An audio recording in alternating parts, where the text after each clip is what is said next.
So hello everyone, this is Khushi Pandey. You all are watching Wise पे Suchi, where I'll be discussing about my journey of SSC stenographer. In short, how to become a सरकारी नौकर. So आप लोगों ने SSC का calendar देख ही लिया होगा और आप में से बहुत सारे लोग होंगे जो थोड़ा बहुत सैड फील कर रहे होंगे, लेकिन देखिए परेशान होने की कोई ज़रूरत नहीं है. आपने बचपन से एक चीज़ ध्यान दी होगी कि अगर आपको पता हो कि मुझे इसी डे पे परफॉर्म करना है तो आप एक टारगेटेड और शेड्यूल्ड पढ़ाई करके एक अच्छा रिजल्ट लाते हैं. इसीलिए परेशान होने की बिल्कुल ज़रूरत नहीं है. तो ये वीडियो जो है इंग्लिश स्ट्रैटेजी के बारे में, जहाँ पे हम टीचर्स और सोर्सेज के बारे में बात करेंगे. देखिए ये वो सेम स्ट्रैटेजी है जो मैंने अपनी प्रीवियस एग्ज़ाम में फ़ॉलो किया था. मैं आपको अपना स्कोर कार्ड का स्क्रीनशॉट यहीं कहीं पे लगा दूँगी, जिससे आपको थोड़ा आसानी हो मेरे ऊपर विश्वास करने में, मेरी स्ट्रैटेजीज़ पे विश्वास करने में. So let's start. पहले हमें इंग्लिश को 3 पार्ट्स में डिवाइड करना पड़ेगा. First is grammar section, second is vocabulary and third would be comprehension section. यहाँ पे मैंने पूरी कोशिश की है कि मैं आपको एक लिमिटेड सोर्स दूँ so that you don't have to faff around और आप आपका टाइम वेस्ट ना करें. यहाँ पे हम मेनली रानी मैम की वीडियोस और उनकी बैचेस के बारे में बात करेंगे. इसमें से कोई भी बैच पेड नहीं है, सारी अवेलेबल हैं यूट्यूब पे फ्री. और मैंने भी अपनी एग्ज़ाम के लास्ट 3 महीने उन्हीं को फॉलो किया था. और एक दो टीचर्स थे, मैं उनकी वीडियोस की लिंक आपको डिस्क्रिप्शन में दे दूँगी. सो पहले हम ग्रामर के बारे में बात करते हैं. अब आपके पास बिल्कुल टाइम नहीं है कि आप एक पूरे 6-7 महीने का बैच लेके आप अपना इंग्लिश ख़त्म करें. इंग्लिश ग्रामर कंप्लीट करने के लिए हमारे पास 2 ऑप्शंस हैं. पहला, रानी मैम ने parts of speech, voice narrations और आर्टिकल्स की इंडिविजुअल वीडियोस भी करा रखे हैं जिनका ड्यूरेशन 2 से 3 घंटे हैं. अगर आप इसको 1.5x पर करके देखेंगे तो आपके लिए बहुत हार्ड नहीं होगा. और दूसरा ऑप्शन जो है वो 60 important rules of grammar bye Rani ma'am है. ये भी बहुत अच्छा है. मुझे लगता है कि अगर आपका थोड़ा बेसिक्स कंप्लीट हो गया है तो आपको सिर्फ 60 इंपॉर्टेंट रूल्स ऑफ ग्रामर करने की ज़रूरत है. लेकिन अगर आप बिगिनर हैं तो आप दोनों कर लीजिए, क्योंकि जो ग्रामर के रूल्स ऐसे होते हैं वो जितनी बार आपके सामने आएंगे, जितनी बार आप रिवाइज़ करेंगे, वो आपके लिए उतना ही हेल्पफुल रहेंगे. इसीलिए जितनी बार आप रिवीजन करेंगे, रिवीजन से आप बिल्कुल मत डरिए, रिवीजन करते रहिए. जो इंडिविजुअल बैच वीडियोज़ हैं, इसमें इस प्लेलिस्ट में 16 वीडियोज़ हैं. इसके लिए आपको 10 से 11 मतलब आप 10 से 15 दिन भी ले लीजिए, लेकिन इससे ज़्यादा आपको टाइम लेने की ज़रूरत नहीं है. इतने दिन में तो आप प्लीज़ ख़त्म कर लीजिए, क्योंकि आपको बहुत सारी चीज़ें प्रैक्टिस भी तो करनी है, बहुत सारी चीज़ें करनी है आपको. इसीलिए इसके लिए सिर्फ 15 दिन से ज़्यादा आपको समय नहीं लेना है. और जो 60 इंपॉर्टेंट रूल्स ऑफ ग्रामर है, ये पूरा 11 या 12 घंटे का है. मैं आपको लिंक डिस्क्रिप्शन में दे दूँगी.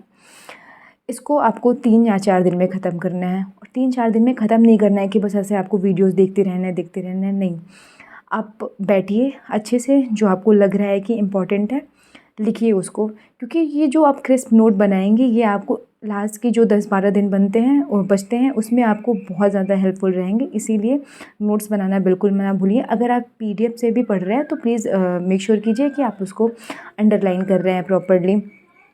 और जैसे ही आपका ये ख़त्म होता है, आप सबसे पहली चीज़ आप टॉपिक वाइज इरर से सॉल्व कीजिए. रानी मैम और एक सर है तरुण ग्रोवर, गोपाल वर्मा सर, ये तीनों टीचर्स ने टॉपिक वाइज इरर्स कराए हुए हैं. आप वो करिए. एक चीज़ आपको ध्यान रखने की ज़रूरत है कि जो SSC है वो PYQs उसकी जान है. मतलब कि अगर आप PYQs रट लेंगे तो आपके लिए 90 नंबर कहीं नहीं गया है. आप बहुत अच्छा स्कोर करने वाले हैं. लेकिन शर्त ये है कि आपको PYQs पे बहुत ज़्यादा रिलाई करना है, उसकी प्रैक्टिस बहुत ज़्यादा करनी है. अब आपने टॉपिक वाइज एरर्स भी सॉल्व कर लिए हैं तो आप मॉक टेस्ट देना स्टार्ट कीजिए. मॉक में आप जो 2022, बहुत ज़्यादा आपके पास टाइम नहीं है कि आप बहुत पिछले सालों का आप सॉल्व कर पाएंगे.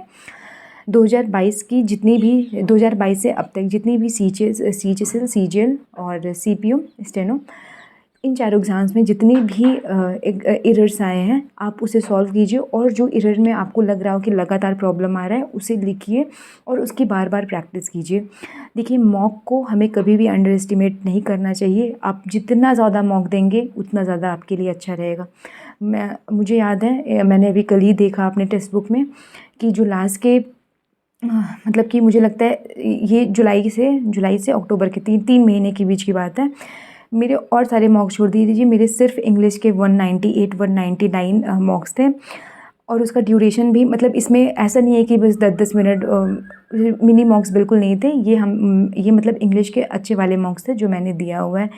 हो सकता है ये कम है, आपको कम लगे, लेकिन अगर आप मॉक देंगे तो एक होता है ना कि आपका कॉन्फिडेंस बूस्ट होगा, इसीलिए मॉक को बिल्कुल भी इग्नोर मत कीजिए। और जैसे ही आपका ये तीनों कंप्लीट होता है तुरंत मॉक पे आ जाइए।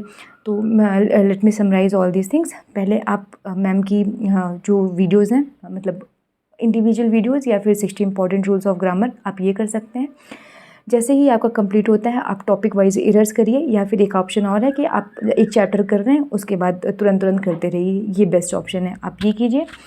एंड थर्ड वुड बी कि आप तुरंत मॉक टेस्ट, ऐसा नहीं है कि अभी आप पढ़ रहे हैं तो मॉक टेस्ट इग्नोर कर रहे हैं, नहीं, मॉक टेस्ट देते जाइए। अगर आपके बहुत कम नंबर भी आ रहे हैं तो भी कोई दिक्कत नहीं है, बस ध्यान रखिएगा कि जो क्वेश्चन आपका आज गलत हो रहा है वो कभी फ्यूचर में नहीं गलत। अब हम बात करते हैं वोकैबलरी के लिए। बहुत सारे बच्चों की मतलब परेशानी होती है कि वो वोकैबलरी याद नहीं कर पा रहे हैं। देखिए, ये सिर्फ आप ही की परेशानी नहीं है, सबको ही प्रॉब्लम होती है। जिसको याद है वोकैबलरी, वो उसको एक दिन में नहीं याद हुआ है, उसके लिए उसको मल्टीपल रिविजन्स करने पड़े होंगे, और आपको भी यही करना है। आपको बिल्कुल भी रिविजन से नहीं घबराना है। देखिए, बहुत सारे बच्चे होते हैं, उनको वीडियोज़ देखने की बड़ी क्यूरियोसिटी होती है, लेकिन वो वीडियोज़ देख लेते हैं, उसके बाद क्या, आप नोट डाउन करिए, उसको रिवाइज़ करिए, तभी तो मतलब होगा, नहीं तो ऐसे तो वीडियोज़ आप दिन भर देखते रहिए, कोई मतलब नहीं है उसका। तो वोकैबलरी के लिए आप सबसे पहले करिए समुद्र मंथन। समुद्र मंथन रानी मैम की सीरीज़ है, मैं यूट्यूब पे ये फ्री है, मैं आपको लिंक में डिस्क्रिप्शन दे दूँगी, आप वहाँ से देख सकते हैं। इस टाइम समुद्र मंथन में 31 या 32 वीडियोज़ हैं, आप उसको पहले कंप्लीट करिए। देखिए, आपको प्रैक्टिस करनी है, लेकिन उसके पहले आपको कहीं से थियरी तो कंप्लीट करनी पड़ेगी ना।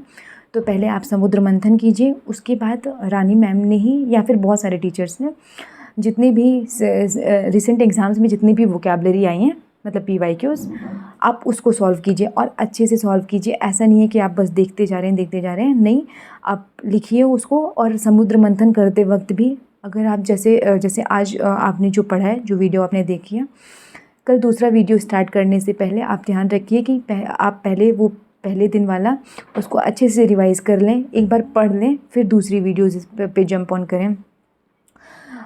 आपको रिवीजन ज़रूर से ज़रूर करना है। अब आपने जो प्रीवियस ईयर क्वेश्चंस भी कर लिए थे, देखिए जो SSC का जो वोकैबलरी है वो बहुत लिमिटेड है, बहुत नया नहीं आता है, और अगर नया आता है तो वो सबके लिए ही आएगा, तो उसमें क्या ही कर सकते हैं। अब वो तो कौन, अब ऐसे तो कितनी सारी वोकैबलरी है, आप कितनी सारी पढ़ेंगे। इसीलिए PYQs पे ज़्यादा रिलाई कीजिए और अच्छे से जितने भी मतलब वोकैबलरी है प्रीवियस ईयर्स की, उसे अच्छे से रिवाइज़ कीजिए। अब हम आते हैं कॉम्प्रहेंशन पे। मुझे पता है आप लोगों में से बहुत सारे लोगों की प्रॉब्लम बनी हुई है कॉम्प्रहेंशन, लेकिन परेशान होने की ज़रूरत नहीं है, परेशान मत होइए। देखिए, जो कॉम्प्रहेंशन है इसमें आपको बहुत सारे वीडियोस देखने की ज़रूरत नहीं है। अगर आपको नहीं समझ में आ रहा है कि कैसे करना है तो 2-3 वीडियोस आप प्रेफरेंस के लिए ले सकते हैं, बट एट द एंड आपकी ही प्रैक्टिस काम आएगी। जितनी ज़्यादा आप सेल्फ स्टडी, जितनी ज़्यादा आप इसको खुद से प्रैक्टिस करेंगे, उतना ज़्यादा अच्छा रहेगा। आपने कोई वीडियो देख ली है, मान लीजिए आपको फिलर्स में प्रॉब्लम आ रही है, तो कोई वीडियो आप देख लीजिए, उसके बाद आप खुद से अटेम्प्ट करने की कोशिश कीजिए। आप टेक्स्ट बुक पे जाइए या फिर यूट्यूब पे टीचर्स ने कराए हुए हैं प्रीवियस ईयर्स के, मतलब जो कॉम्प्रहेंशन सेक्शन के क्वेश्चंस आते हैं, आप अटेम्प्ट करिए, खुद से अटेम्प्ट, वीडियो पॉज करके खुद से अटेम्प्ट करने की कोशिश कीजिए। हाँ, मुझे पता है कि स्टार्टिंग में आपकी बहुत सारी गलतियाँ होंगी, आपको थोड़ा डिमोटिवेट भी होना पड़ेगा, पर उससे कोई कुछ फ़र्क नहीं पड़ता है। अगर आपको लॉन्ग टर्म के लिए अच्छे रिजल्ट्स चाहिए तो अभी डिमोटिवेट होने में कोई दिक्कत नहीं है। बस आप धैर्य बना के रखिए और आप देखेंगे कि आपका कुछ दिन में सही होने लगा है। कॉम्प्रहेंशन को सही देखिए, मैं हमेशा ही कहती हूँ, सारी चीज़ों के लिए मॉक टेस्ट सबसे अच्छा चीज़ है। आप अभी से कसम खा लीजिए कि अब मुझे कॉम्प्रहेंशन के लिए कम से कम 2 से 3 कॉम्प्रहेंशन मुझे के क्वेश्चन मॉक्स मुझे रोज़ लगाने हैं। सोचिए, अगर आप अभी से इतना लगाएंगे तो आपके पास 2 महीने हैं और कितना सारा हो जाएगा। कॉम्प्रहेंशन लगाइए और जो क्वेश्चंस गलत हो रहे हैं उसको अच्छे से नोट डाउन करिए कि कहाँ पे कौन से कॉन्सेप्ट में गलती आ रही है। आप देखेंगे कि कुछ टाइम के बाद आपके नंबर उसमें भी सही आने लगे हैं, इसीलिए practice is very important. Practice करते रहिए। मुझे ये वीडियो थोड़ा ज़्यादा बड़ा हो गया है, मुझे पता है, लेकिन अब सोर्सेज भी बताते हैं, टीचर्स भी बताने हैं, टाइम भी बताना है, तो टाइम तो लगेगा ही ना। अच्छा, यहाँ पे हम एक खुशी प्रो टिप की बात करते हैं। जब मैं तैयारी कर रही थी, जब मैं बहुत थक जाती थी कि मुझे अब बिल्कुल पढ़ा नहीं जा रहा है, अब मेरे से बिल्कुल नहीं हो सकता है, तो मैं क्या करती थी कि लेट जाती थी, मतलब लेट क्या, तो बैठ के थोड़ा सा एक कंफर्टेबल पोजीशन में यूट्यूब से, या फिर यूट्यूब तो नहीं, टेक्स्ट बुक से मैं कुछ मॉक्स देती थी। सोने से पहले मॉक देना बहुत अच्छी, आपको नींद बहुत अच्छी आएगी, मतलब ऐसे एकदम out of the world feeling आएंगी। मतलब ऐसा नहीं है कि आपको अब मॉक देने के बाद ऐसे रसगुल्ले खाने की फीलिंग आएगी, ऐसा नहीं है, लेकिन हाँ थोड़ा अच्छा लगेगा। अगर सेटिस्फैक्शन आपको सोने से पहले आपको सेटिस्फैक्शन ज़रूरी है। और सबसे लास्ट और इम्पॉर्टेंट चीज़, आप जैसे सो रहे हैं तो आप सोने से पहले आप कल के लिए शेड्यूल बना लीजिए कि आपको कल क्या पढ़ना है, ताकि आपको कल ये सोचना ना पड़े कि मुझे क्या पढ़ना है, मुझे तो कुछ समझ में ही नहीं आ रहा है। इसमें आपको बिल्कुल टाइम वेस्ट नहीं करना है। अब आपके पास बहुत कम टाइम है, हाँ, और आप टाइम के बारे में बिल्कुल मत सोचिए। बस आप जितनी भी आपकी इस टाइम पढ़ाई की टाइम है, जैसे अगर आप 9 घंटे पढ़ रहे हैं तो साढ़े 9 घंटे करिए, मतलब आधे आधे घंटे बढ़ा के, मतलब जितना भी आप आपका बेस्ट दे सकते हैं उतनी पढ़ाई कीजिए। आज के लिए इतना ही। आप सभी को ऑल द वेरी बेस्ट आपके एग्ज़ाम्स के लिए। कीप प्रैक्टिसिंग और स्वस्थ रहिए, अच्छा खाना खाइए। Bye bye and subscribe to my channel. Subscribe.